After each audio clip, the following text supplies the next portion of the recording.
नहमदुहु व नुसल्ली व नुसल्लिमु अला हबीबिही व आलिहिल करीम। अम्मा बाद फ़ौज़ बिल्लाहि मिनश शैतानिर रजीम। बिस्मिल्लाहिर रहमानिर रहीम। इन्नल्लाह व मलाइकतहु युसल्लूना अलन नबी या अय्युहल्लज़ीना आमनु सल्लु अलैहि व सल्लिमू तस्लीमा। अल्लाहुम्मा सल्लि अला सय्यिदिना शफ़ीना व मौलाना मुहम्मद व अला आलि सय्यिदिना शफ़ीना व मौलाना मुहम्मद व बारिक व सल्लिम सलातो व सलामन अलैका या रसूल अल्लाह।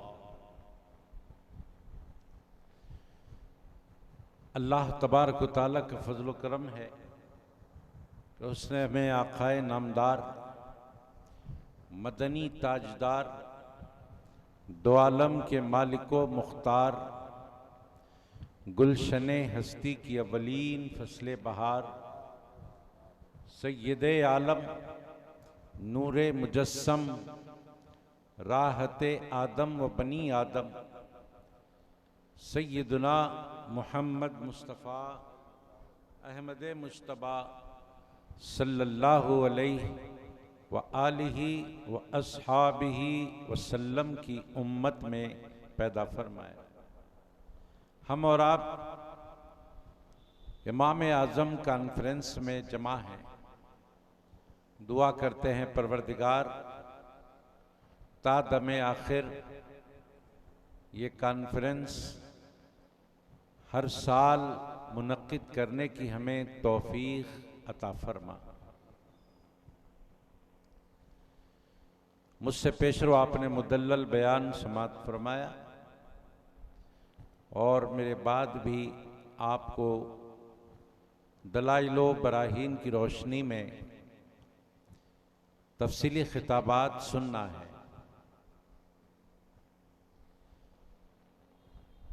एक के बाद दीगर उलमाए किराम माइक पर आते रहेंगे और आपको अच्छी अच्छी बातें बताते रहें।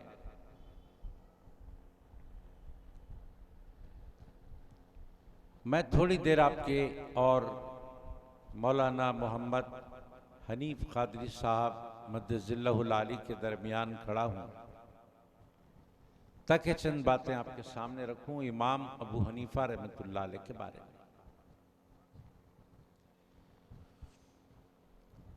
सबसे पहला सवाल तो ये पैदा होता है कि इमाम अबू हनीफा रहमतुल्लाह अलैह का ये जलसा आखिर हम क्यों रखते हैं?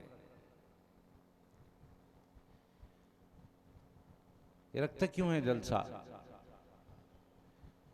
हर साल पाबंदी के साथ ये जलसा मनाने और इसके मुनक्किद करने के पीछे मकसद क्या है? फैज़ रिसालत माप कमेटी जलसा ईद मिलादुन नबी अलैहिस्सलातु वस्सलाम मुनक्किद करती है। उसके रखने का मकसद क्या है? हर साल जलसा याद इमाम हुसैन अलैहिस्सलाम मुनक्किद होता है। उसके रखने का मकसद क्या है? आखिर फैज़ रिसालत माप कमेटी ये करती क्यों है? इसके पीछे मकसद क्या है उसको समझना है, तो फिर आपका यहां आकर बैठना बामकसद हो जाएगा।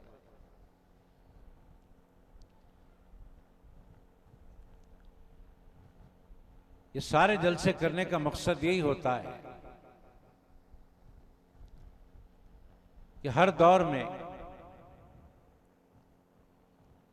फितने उठते हैं और उन फितनों को आप कुछ भी नाम दे लें वक्त और हालात के एतबार से, लेकिन हर दौर के हर उठने वाले फितने को एक नाम जरूर हम दे सकते हैं, दज्जाली फितना। क्योंकि हर फितना गुमराह कुन रहता है, गुमराह कर देता है, और गुमराह करने वाला दज्जाल, तो दज्जाली फितने उठते रहते हैं।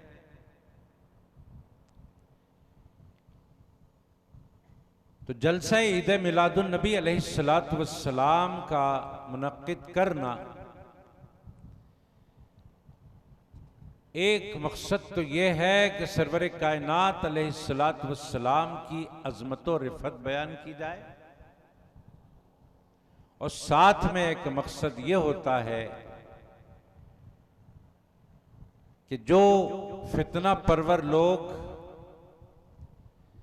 हुजूर अकरम सल्लल्लाहु अलैहि वसल्लम के बारे में बदगुमानियां लोगों के जहनों में पैदा करते हैं, उसका इजाला हो, लोगों के जहन साफ हो जाएं, ये मकसद होता है। ऐसे ही इमाम हुसैन अलैहिस्सलाम की याद में जलसा फैज़ रिसालत माप कमेटी करती है। इसलिए करती है कि एक मकसद तो यह है कि सरकार इमाम अली मुक़ाम अलैहिस्सलाम की अज़मत और रिफ़त बयान की जाए, और फिर साथ में बदगुमानियाँ इमाम हुसैन के बारे में फैलाने वालों का जो मंसूबा है वो मंसूबा नाकाम हो जाए, लोगों के जहन इमाम हुसैन अलैहिस्सलाम के बारे में साफ हो जाए।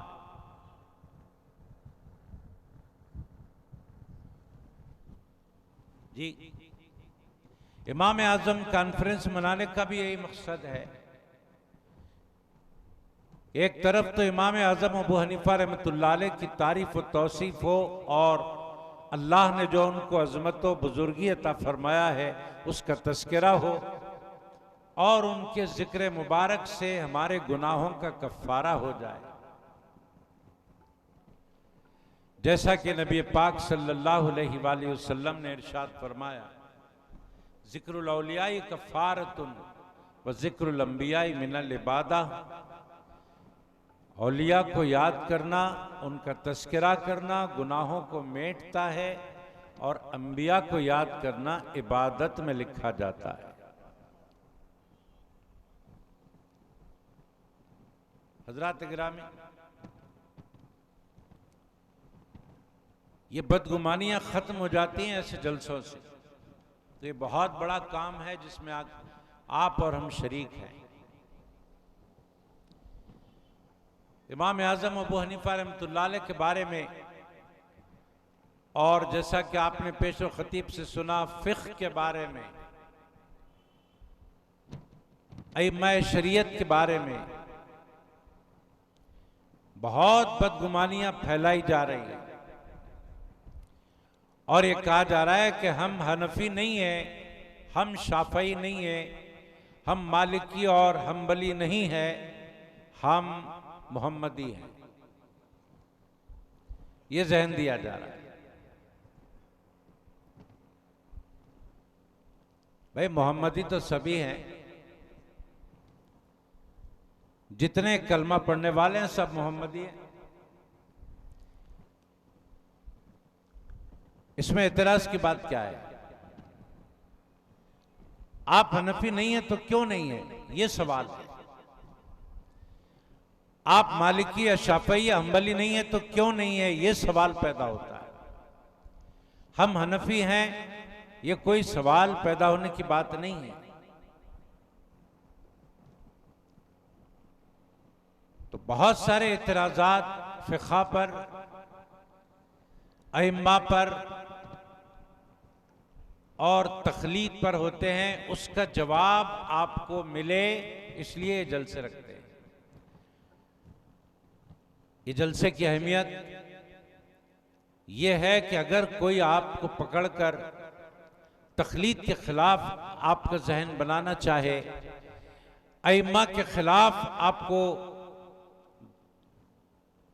गुमराह करना चाहे, और ये बताए कि तखलीद वगैरह ये सब बेकार सी बातें हैं, ऐसे वक्त में आप साबित कदम रहें, इसलिए ये जलसे मुनक्किद किए जाते हैं। बहुत बामकसद जलसा है जिसमें आप और हम बैठे हुए हैं। आज कुछ हमारे भाई जो कल तक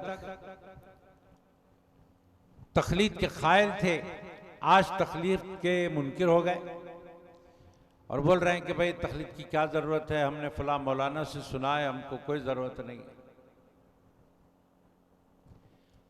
हमको तकलीद की कोई ज़रूरत नहीं है। हमारे इमाम हुजूर अलैहिस्सलातु वस्सलाम है। हमको तकलीद की ज़रूरत नहीं है। हमको हनफी शाफी की ज़रूरत नहीं है, मोहम्मदी है। और जितने भी अइम्मा हैं वो सब अपनी अपनी मर्जी से अपने अपने फ़िक़्हा बना ली है, लिहाजा इनकी मर्जी पर चलना नहीं है, हमको अल्लाह रसूल के अहकाम पर चलना है। इसकी ज़रूरत ही नहीं है हमको। इस किस्म की बातें करके गुमराह किया जा रहा है।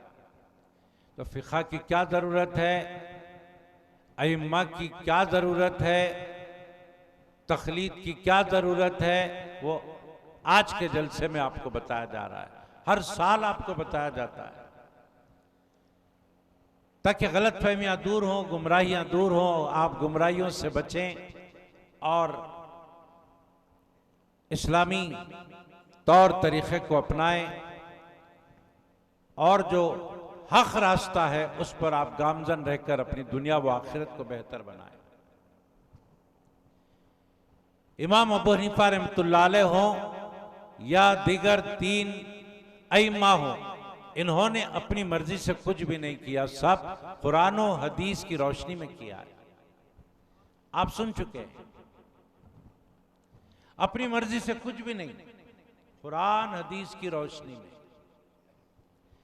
फ़िक़्हा के माने ये, फ़िक़्ह के माने ये समझ। अब कोई भी काम करना है, कोई मसला दरपेश आ गया,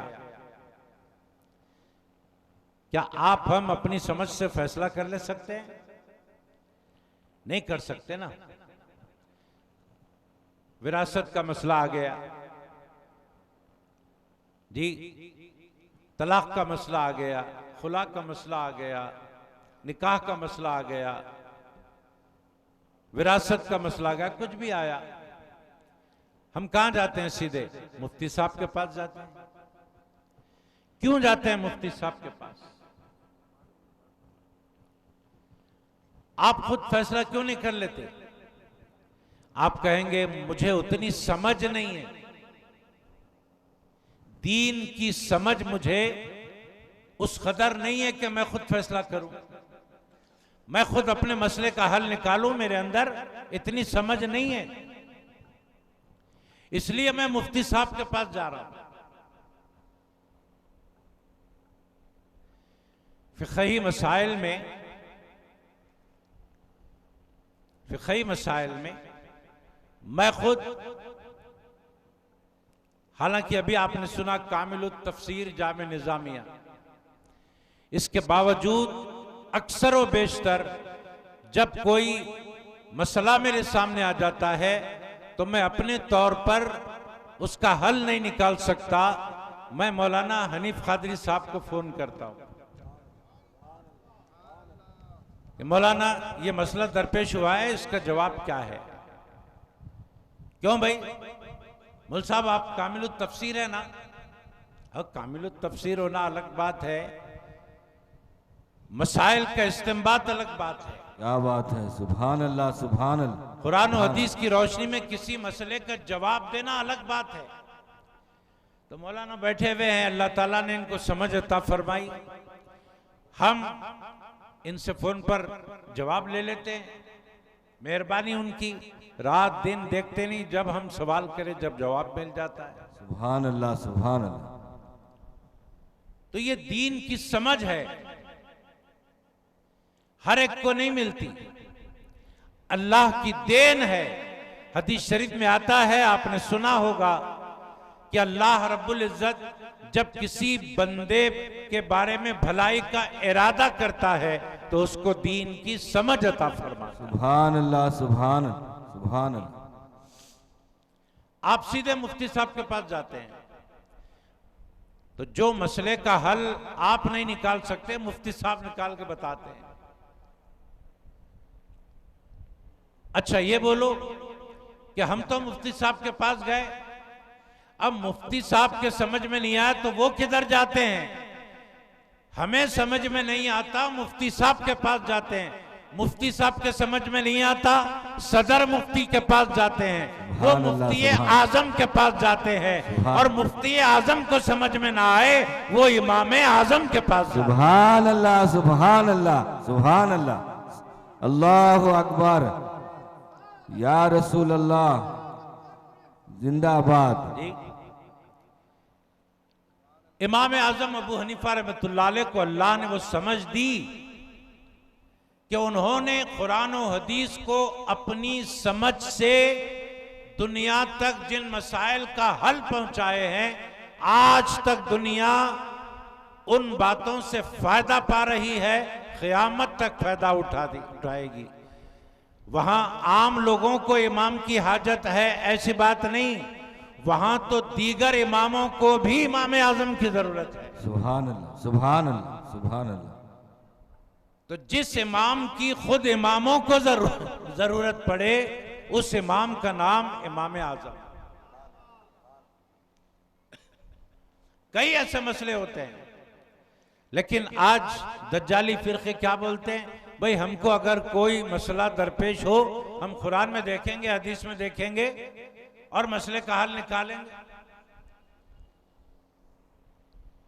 कैसे निकाल पाओगे? अल्लाह के रसूल ने सब कुछ बता दिया। एक बात ये बहुत बोलते हैं गैर मुखल्लिद, क्या बोलते हैं, अल्लाह के रसूल ने हर बात बता दी, अब कोई बात बाकी ही ना रही कि हम जाकर इमाम अबू हनीफा को पूछें। अब कोई बात बाकी ही ना रही बताने की जो हम जाकर किसी मुफ्ती को पूछें। अल्लाह के रसूल ने सब कुछ बता दिया है, दीन मुकम्मल हो गया। ये बहुत बोलते हैं गैर मुखल्लिद, अल यौमा अकमलतु लकुम दीनकुम व अतममतु अलैकुम नेमती व रज़ीतु लकुम अल इस्लाम दीना। कुरान में आ गया, दीन मुकम्मल हो गया। अब सरकार दो आलम ने कोई बात छोड़ी नहीं जो आज जाकर हम किसी मुफ्ती से पूछें। सरकार ने कौन सी बात ऐसी छोड़ी जो इमाम अबू हनीफा से पूछे? कुरान हदीस में वो कौन सी बात नहीं है जो जाकर हम फिक़ह से पूछें? ये कहकर गुमराह करते हैं। हम आपको बताना चाहते हैं कि जो जदीद मसाइल होते हैं उनमें इमामों की जरूरत पड़ती है। मिसाल के तौर पर अर्ज करूं, मिसाल के तौर पर देखिए, आजकल ब्राउन शुगर है, ब्राउन शुगर। आपसे अगर कोई पूछ लिया ब्राउन शुगर हलाल हराम, अब आप क्या करेंगे? कुरान देखेंगे, 30 पारों में कहीं भी ब्राउन शुगर का जिक्र नहीं आएगा। हदीस की पूरी किताबें देख लेंगे, हलाल और हराम, कहीं भी ब्राउन शुगर नहीं। बेशक, अब कहां से जवाब देते? क्या आप ये बोलते कि सरकार ने ब्राउन शुगर के बारे में नहीं बताया, एक बात छोड़ दी सरकार ने, नौजुबिल्लाह, क्या ये बोलेंगे? नहीं बोलते। नहीं। अब सवाल आ गया, ब्राउन शुगर हलाल या हराम? LIC ज्वाइन होना नहीं होना? LIC जब तो नहीं थी, ब्राउन शुगर जब नहीं थी, बहुत सारी बातें ऐसी हैं जो उस वक्त नहीं थे। आज के जदीद मसाइल हैं, कोई पूछने वाला पूछे, ना कुरान में मिलता ना हदीस में,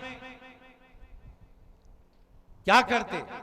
जाना ही पड़ता उसके पास जिसको अल्लाह ने दीन की समझ अता फरमाई। सुभान अल्लाह, सुभान अल्लाह। जाना ही पड़ता। उस जाने को बिदअत, उस जाने को हराम, उस जाने को गुमराही नहीं बोल सकते, वो जाना ही हिदायत की तरफ जाना है। बेशक, सुभान अल्लाह, सुभान अल्लाह, सुभान और अल्लाह। जाने से रुकना, जाने को गलत बोलना, ये गुमराही की तरफ जाना। बेशक, बेशक, सुभान अल्लाह। अब मुफ्ती साहब जो है फतवा देते कि ब्राउन शुगर हराम, ना कुरान में लिखा हुआ ना हदीस में लिखा हुआ, मगर हराम का फतवा आ गया कैसा आया? उन्होंने अपनी समझ से फतवा दिया। चूंकि ब्राउन शुगर में नशा है, अल्लाह ने शराब को हराम किया नशे की चीज होने की वजह से, तो ये भी नशा दिलाती है, इसलिए ये हराम। सुभान अल्लाह, सुभान अल्लाह, सुभान। जी, ये दीन की समझ है, हर कोई नहीं कर सकता। बहरहाल उन्वान हमारा सीरते इमाम आजम है, मगर इब्तिदा में इसकी अहमियत हम आपको बताने के लिए चंद बातें अर्ज की हैं। अब इमाम अबू हनीफा रहमतुल्लाह अलैह के बारे में भी अब मैं शुरू कर रहा हूं।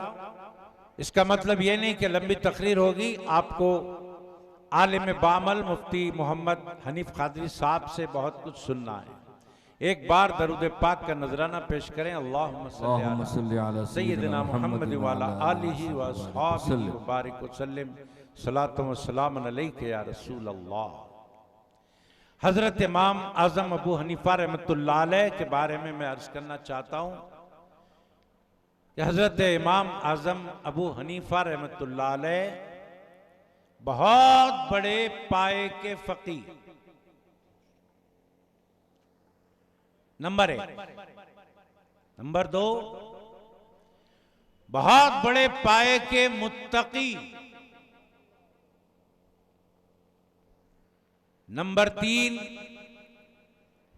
बड़े पाए के बाअदब और आशिक़े रसूल वो आले रसूल।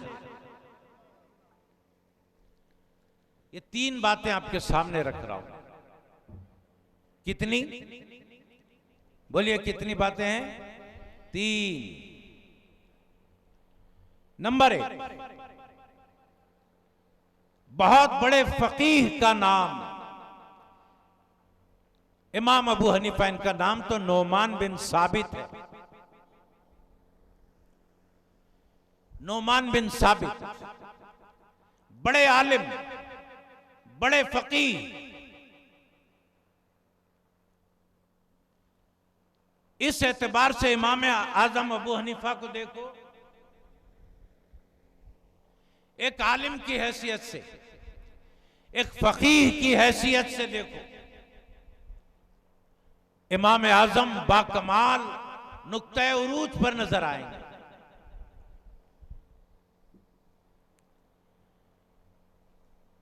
एक आलिम, एक फकीह, क्या शान होती है आलिम की? याद रखें, एक होता है शहीद और एक होता है आलिम। मैं बात कर रहा हूं इमाम आजम बहैसियत आलिम व फकीह, पहली बात। और समझाने के लिए अर्ज कर रहा हूं, और वो भी मैं आपको वो बात बता रहा हूं जो बात मैंने अपने शेख मुफस्सिर आजम हजरत सदरुश्शयूख रहमतुल्लाह अलैह से सुना है। फरमाते हैं, देखो मियां, एक होता है शहीद और एक होता है आलिम। शहीद भी बड़े मर्तबे वाला, आलिम भी बड़े मर्तबे वाला, लेकिन दोनों में फर्क है। दोनों में फर्क है। क्या फर्क है? आलिम और शहीद में फर्क बताते हुए इरशाद फरमाते हैं, शहीद वो आदमी है, शहीद वो बंदा है जो अपनी शहादत के जरिए खुद को जन्नती बनाता है। शहीद उसको कहते हैं जो अपनी शहादत के जरिए खुद को जन्नती बनाता है, और आलिम उसको कहते हैं जो अपने इल्म के जरिए दूसरों को जन्नती बनाता है। सुभान अल्लाह, सुभान अल्लाह, सुभान अल्लाह। उसके इल्म के जरिए दूसरे हजारों जन्नती बन जाते हैं। और आलिमों में भी आलिम, फकीह। एक हाफिज साहब होते हैं, बड़ा मर्तबा है उनका, लेकिन हाफिज कुरान से बड़ा मर्तबा आलिम का। आलिम से बड़ा मर्तबा फकीह का। हाफिज कुरान पूरी कुरान याद करते हैं, हाफिजुल हदीस हजारों हदीसें याद करते हैं, मामूली बात नहीं है। मगर इससे बड़ा रुतबा आलिम का, आलिमों में बड़ा रुतबा फकीह का।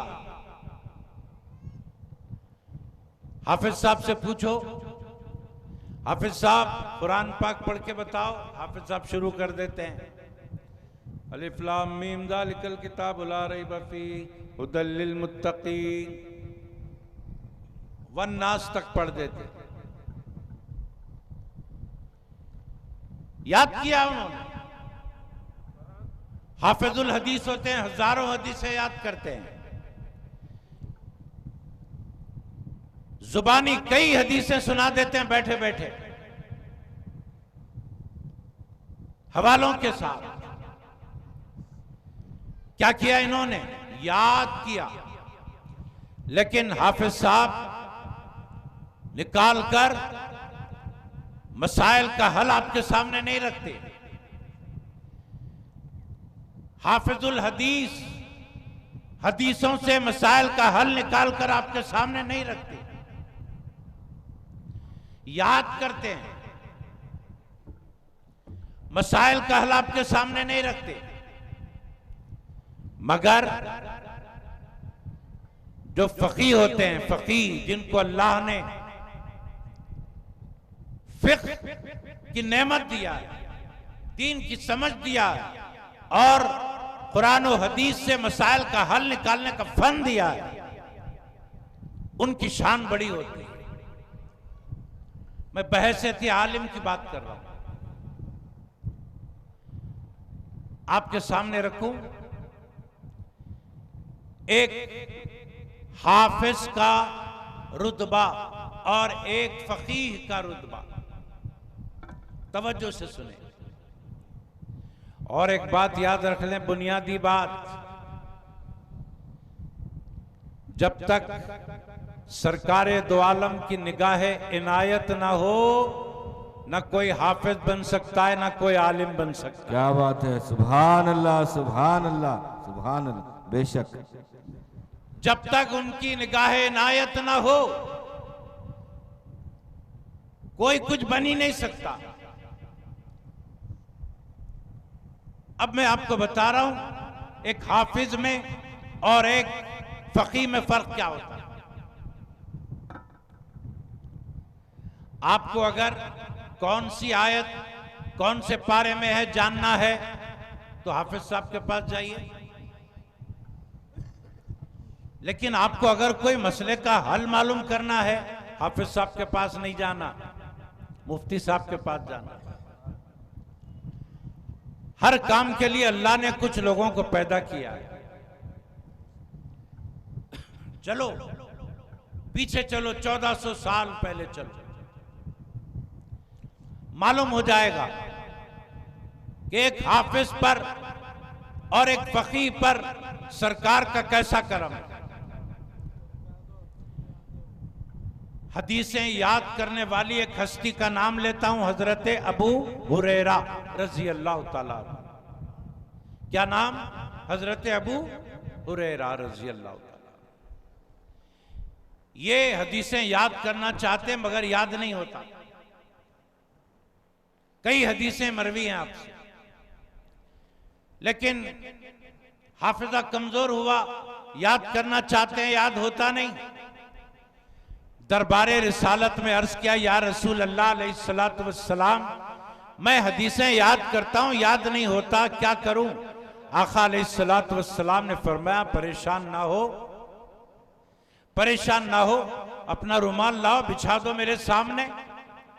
हजरत अबू हुरैरा ने अपना रुमाल सरकार के सामने बिछा दिया। सरकार ने उस रुमाल पर अपना हाथ लगा दिया। सुभान अल्लाह सुभान अल्लाह। फरमाया, इस रुमाल को अपने सीने से लगा लो, सीना खुल जाएगा, जो भी याद करोगे याद रहेगा। सुभान अल्लाह सुभान अल्लाह। नारे तकबीर, नारे रिसालत, नारे गौस, उलमाए अहले सुन्नत। उस रुमाल को हजरत अबू हुरैरा रजी अल्लाह अन्हु ने अपने सीने पर मल लिया। फरमाते हैं खुदा की कसम उसके बाद जो भी याद करता हूं याद रह जाता है। सुभान अल्लाह, सुभान अल्लाह, सुभान अल्लाह। ये करम हुआ आका का किस पर? एक हाफिज पर। अब आओ एक फकीह पर करम नबी पाक का। हजरत माज बिन जबल रजी अल्लाह अन्हु को सरकार यमन का गवर्नर बनाकर भेज रहे हैं। भेजते वक्त में इरशाद फरमाया, माज तुम जा रहे हो, तुम्हारे सामने अगर कोई मसला दरपेश आ जाए तो उसका हल कहां से निकालोगे? अर्ज किया, या रसूल अल्लाह, अल्लाह की किताब कुरान से उसका मसला निकालो, मसले का हल निकालूंगा। आका अलैहिस्सलातु वस्सलाम ने फरमाया, कुरान में अगर तुमको ना मिले, सरकार की बात है, बड़ी नाजुक रहती है, अल्लाह अकबर। एक एक हर्फ में हजार हजार हिकमतें होती है। सरकार माज बिन जबल से ये नहीं बोल रहे, ऐ माज कहां से निकालोगे मसले का हल? अर्ज किया, कुरान से। तो सरकार ये नहीं फरमा रहे, कुरान में अगर तुम्हारे मसले का हल ना हो, ये नहीं फरमा रहे। ऐ माज, तुम जिस मसले का हल कुरान से लेना चाहते हो, अगर वो कुरान में ना हो, ये नहीं फरमा रहे। क्या फरमा रहे फिर? अगर तुम्हें कुरान में ना मिले। क्या बात है, क्या बात है। मतलब क्या है? कुरान में तो सब कुछ है, मिलना नहीं मिलना वो लेने वाले पर मुनसिर है। सुभान अल्लाह, सुभान अल्लाह, सुभान अल्लाह। अगर सरकार ये फरमा दें कि कुरान में अगर ना हो, तो फिर ये बात होगी कि कुरान में कुछ है कुछ नहीं है। ऐसा नहीं, कुरान में तो सब कुछ है। ऐ माज, अगर तुम्हें ना मिले हल तो क्या करोगे? अर्ज किया, आपकी सुन्नतों में तलाश करूंगा। सुभान अल्लाह, सुभान अल्लाह। आपकी सुन्नतों में तलाश करूंगा। ये याद करने की बात नहीं हो रही, मसले का हल निकालने की बात हो रही। ये कुव्वते हाफिजे की बात नहीं हो रही, ये कुव्वते फहम की बात हो रही है। हाँ, हाफिजे की बात नहीं, फहम की बात हो रही है। ये इल्म और हिफ्स की बात नहीं हो रही है, ये फिक्र की बात हो रही है। अबू हुरैरा के पास हिफ्स की बात हो रही थी, माज बिन जबल के पास फिक्र की बात हो रही है। फिक्र। सरकार ने फरमाया, अगर सुन्नतों में भी ना मिले तो अर्ज किया, क़ियास शरई से काम लूंगा, अपने क़ियास से काम लूंगा। आका अलैहिस्सलातु वस्सलाम इतना खुश हुए, इतना खुश हुए, इतना खुश हुए कि सरकार अलैहिस्सलातु वस्सलाम ने अपना दस्ते मुबारक माज बिन जबल के सीने पर फेर दिया। सुभान अल्लाह, अल्लाह अकबर। या रसूल अल्लाह, या रसूल अल्लाह। सीने पर फेरा। अब फर्क देखो, जब बात हुई याद करने की, अबू हुरैरा ने अर्ज किया कि याद करना है, तो दरमियान में रुमाल रखा। जब याद करने की बात आई तो बिल वास्ता अपना फैज दिया। जब फिक्र की बात आई तो बिला वास्ता सीने पर हाथ रखकर फैजान। सुभान अल्लाह, सुभान अल्लाह, सुभान अल्लाह। तो बड़ी नजरे इनायत हुई माज बिन जबल पर कि बिल रास्त अपना दस्ते मुबारक उनके सीने पर फेर दिया। क्यों? इसलिए यहां पर इरादा था हिफ्स का, वहां पर इरादा था फिक्र का। सुभान अल्लाह, सुभान अल्लाह। हजरत गिरामी बहैसियत आलिम इमाम अबू हनीफा रहमतुल्लाह अलैह इतने बड़े दर्जे के आदमी हैं कि जिन पर अल्लाह के रसूल की बड़ी इनायतें हैं। आपका इल्म और आपका इल्मी फैजान जब तक आप जमीन पर थे आप लोगों के मसले हल करते रहे, और जब आप खबरे शरीफ में गए तब भी लोगों के मसाइल हल होने लगे। सुभान अल्लाह। इमाम शाफई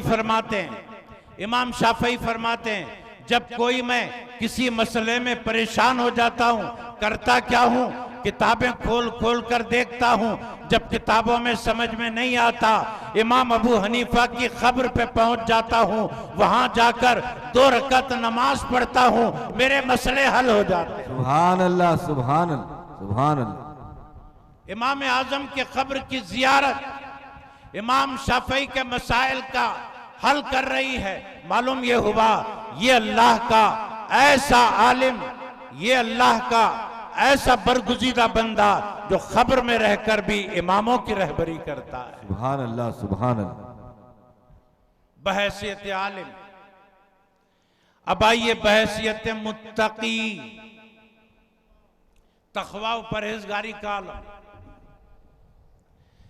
आप फरमाते हैं आप कुरान और हदीस की रोशनी में कि देखो हथेली के गड़े के बराबर अगर लिबास पर गंदगी लग जाए, उसको जब तक आप धोएंगे नहीं आपका कपड़ा पाक नहीं होगा।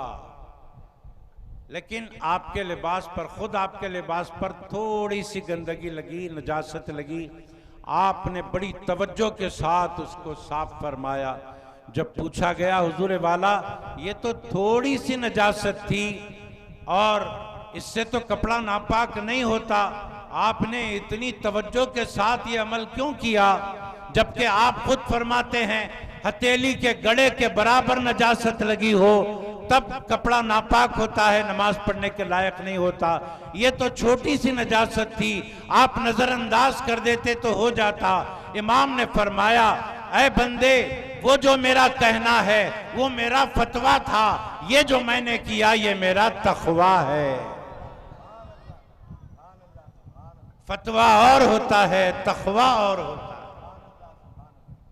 आपके कपड़े के कारोबार थे, अपने सेलमैन से आपने कहा कि देख बच्चे, जब कोई गिराक आए तो ये थान रखी हुई है, इस थान में ऐब है, ये ऐब बताकर बेचना, बगैर बताए नहीं बेचना, धोखाधड़ी हो जाएगी।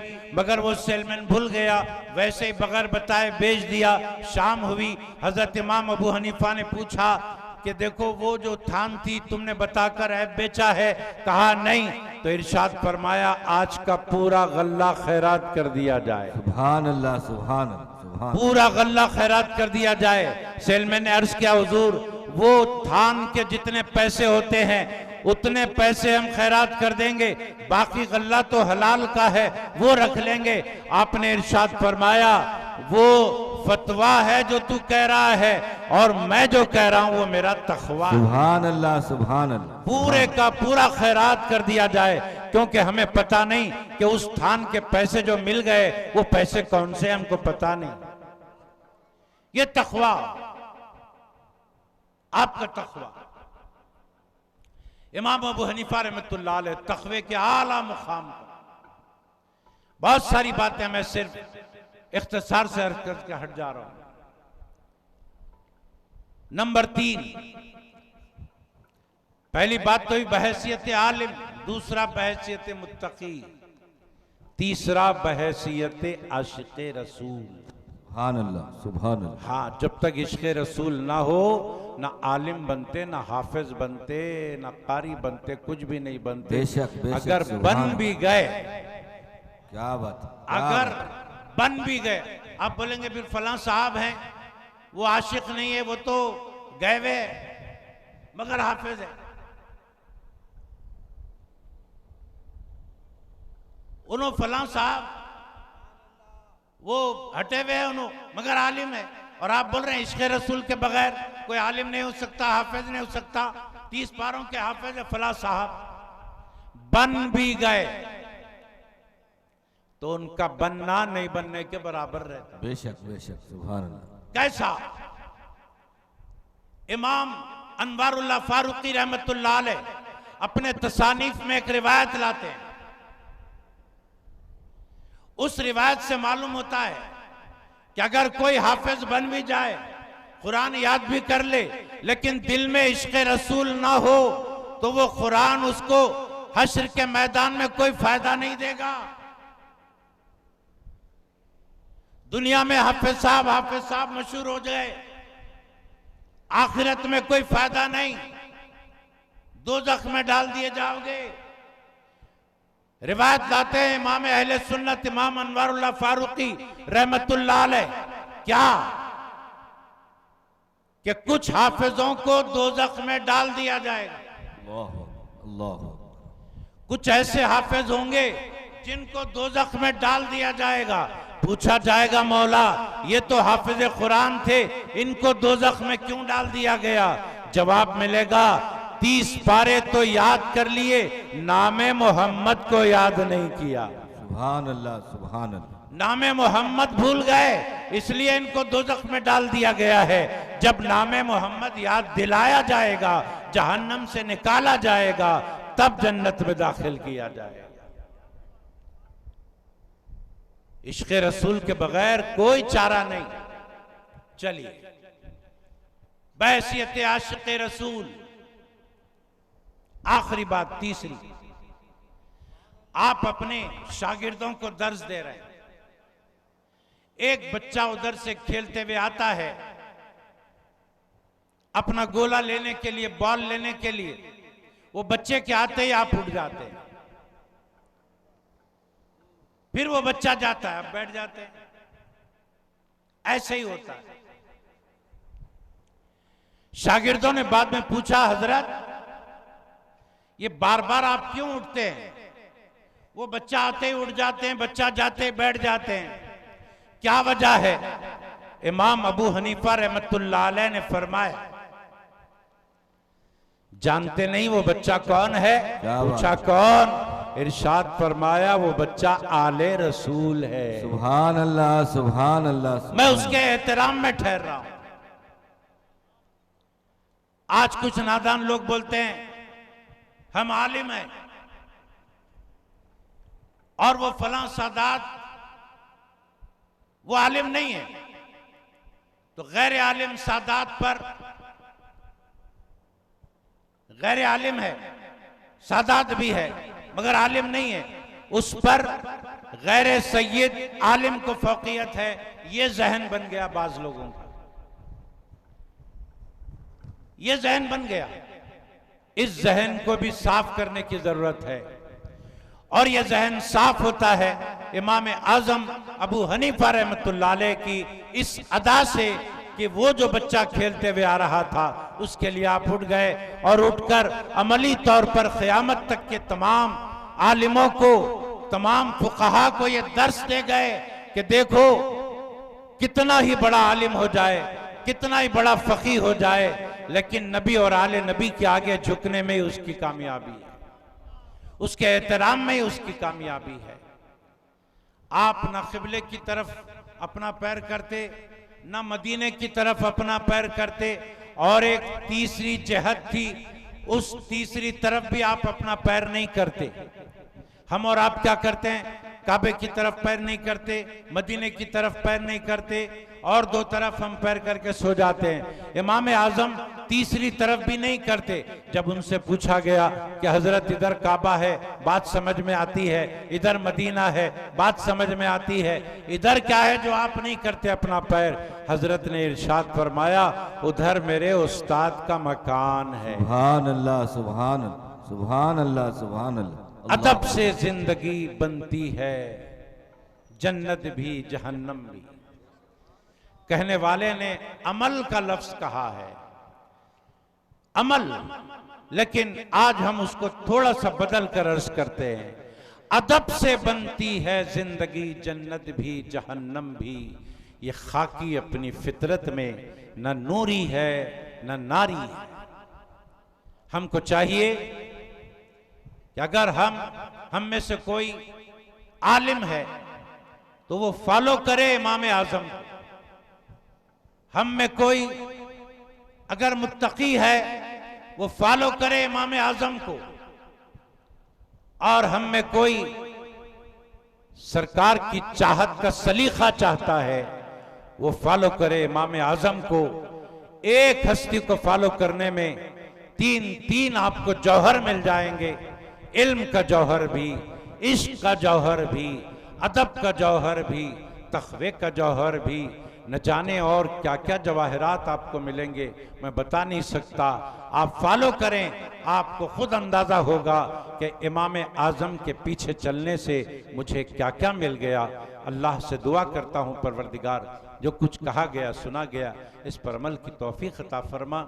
और फैज़ रिसालत माप कमेटी जो रात दिन कोशां है इस्लाम और अहले सुन्नत वल जमात के अक़ायद को आम करने के लिए गली गली खरिया खरिया कूचा कूचा पहुँच रही है, अल्लाह ताला गैब से मदद फरमाए। सल्लल्लाहु ताला अला खैरी खल्क़िही व नूर अर्शिही सय्यिदना मुहम्मद व अला आलिही व अस्हाबिही अजमईन वल्हम्दुलिल्लाहि रब्बिल आलमीन।